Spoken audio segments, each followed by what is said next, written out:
capabilities na hindi siya magpapatalo din, sobrang palaban. Oh, Fiang, sinabi mo sa akin noon na nawalan ka ng respeto. Totoo ba? Hindi ka lang marunong rumespeto? Kasi kung iisipin mo, pagrespeto ba yung pagsisigaw sa hapagkainan? O pagsasalita ng bad words na naririnig ng mga ibang kabataan? Sabi mo, pagiging palamura.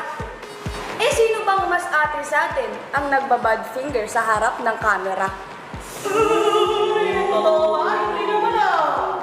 Aba, Fiang, sino bang may maliligaw sa ating dalawa na nag-aantay sa labas pero ikaw, 1, 2, 3, kinakapitan, sila na nga yung lumalayo sa'yo, di ba?